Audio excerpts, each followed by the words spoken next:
जब परिवार अलग अलग होते हैं तो आरोप ये लगाते हैं कि ये परिवार एक नहीं कर सकते हैं। जब परिवार एक हो जाता है तो कहते हैं कि ये परिवारवादी पार्टी है।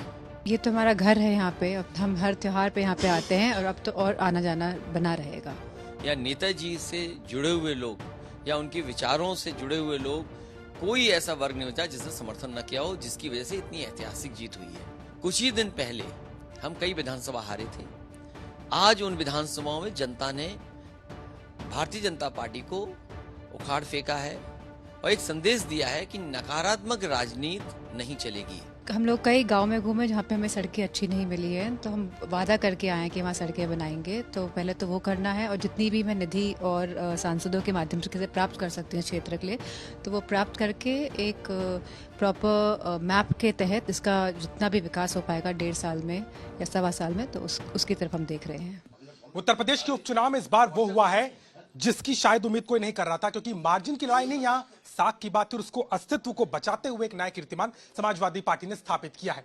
हम उस कमरे में मौजूद हैं जिस कमरे में 11वीं लोकसभा से नेताजी 1996 से गए, तो आज उनकी बहू डिंपल यादव 17वीं लोकसभा में इस क्षेत्र का प्रतिनिधित्व करेंगे। हमारे साथ में बात करने के लिए समाजवादी पार्टी के राष्ट्रीय अध्यक्ष अखिलेश यादव, पूर्व मुख्यमंत्री, और डिंपल यादव जी हैं। अखिलेश जी, पूरा चुनाव हुआ और आपने खुल के प्रचार किया।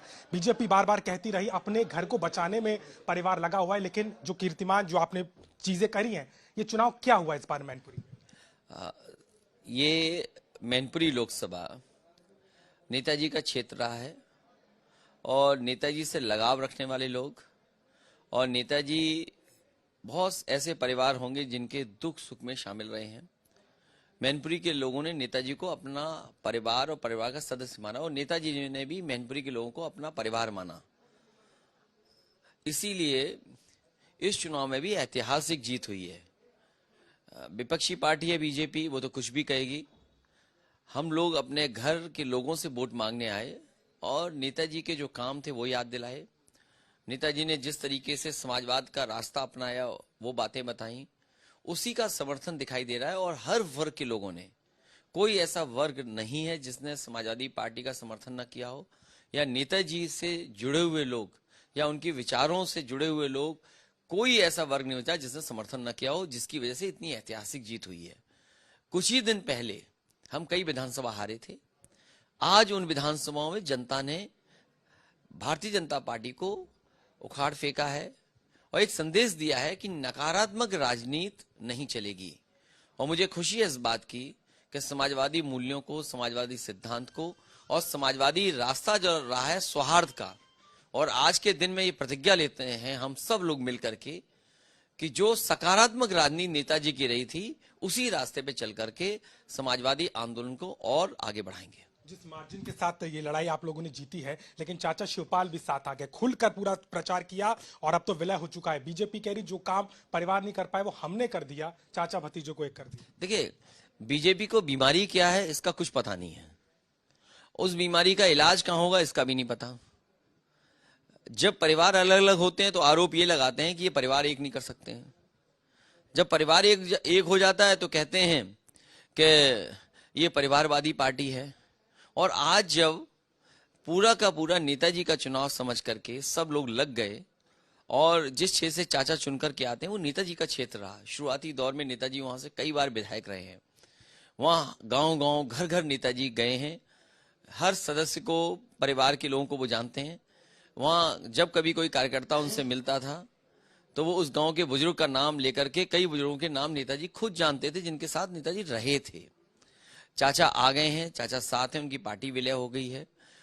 मुझे लगता है यही दुख भारतीय जनता पार्टी का है कि ये सब एक क्यों हो रहे हैं, क्योंकि भारतीय जनता पार्टी कभी किसी को मिलते हुए नहीं देख सकते हैं, क्योंकि उन्होंने हमेशा बंटवारे की राजनीति की है, बांट की राजनीति की है, नफरत की राजनीति की है, खाई पैदा करके राजनीति की होगी।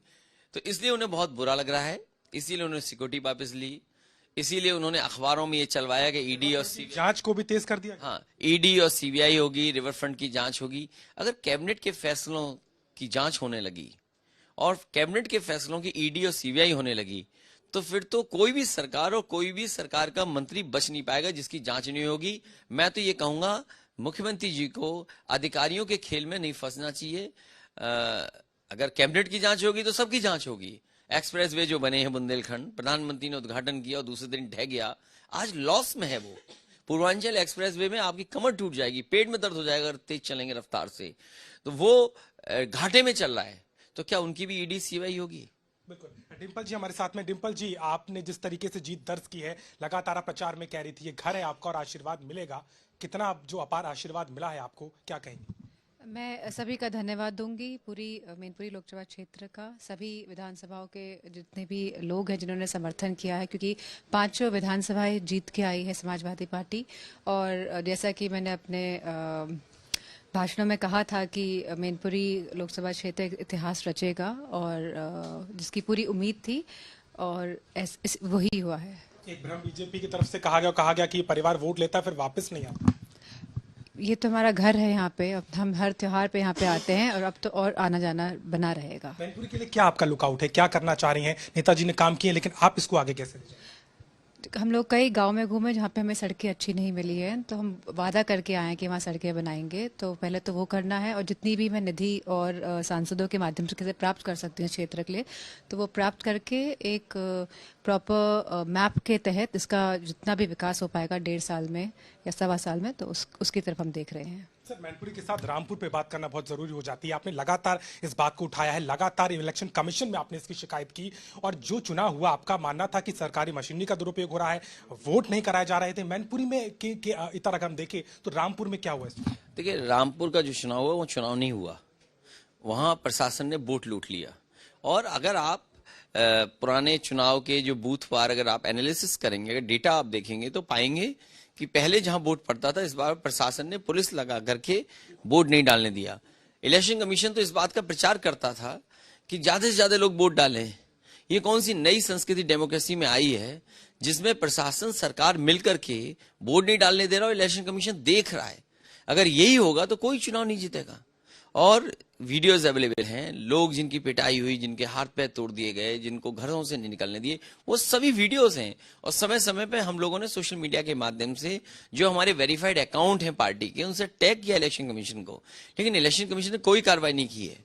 तो ये तो बड़े दुख की बात है लोकतंत्र में कि इलेक्शन कमीशन एक इंडिपेंडेंट बॉडी है, उसको कम से कम निष्पक्ष रह करके ऐसे लोग जिन्होंने चुनाव को प्रभावित किया है, चुनाव को में वोट डालने से रोका है, ऐसे अधिकारियों के खिलाफ कार्रवाई होनी चाहिए। हम समाजवादी लोग ऐसे अधिकारियों के खिलाफ लिख करके देंगे आयोग में, और जब कभी भी कार्रवाई होगी तो आप दोषी पाएंगे अधिकारी और सरकार के बड़े बड़े लोग उसमें शामिल रहे। सर, आखिरी सवाल, ये चुनाव जो है 2024 के लिए क्या इशारा कर रहा है समाजवादी कुनबे से? सबसे बड़ी बात है कि जिस तरीके से भारतीय जनता पार्टी ने लोगों को डराया, धमकाया, नकारात्मक राजनीति का एक दौर चलाया, वो खत्म हुआ है। वो दौर खत्म हो गया। जब नकारात्मक राजनीति चलेगी, लोगों को सताया जाएगा, लोगों को परेशान किया जाएगा। और इस मैनपुरी के चुनाव ने जिस तरीके से यहाँ पुलिस फोर्स का इस्तेमाल हुआ, प्रशासन शासन लगा रहा और इतने मतदाताओं ने वोट डाला और इतनी बड़ी जीत हुई है, ये समाजवादी पार्टी के कार्यकर्ताओं को, कैडर को और आम लोगों को एक नई ऊर्जा देकर के गया है।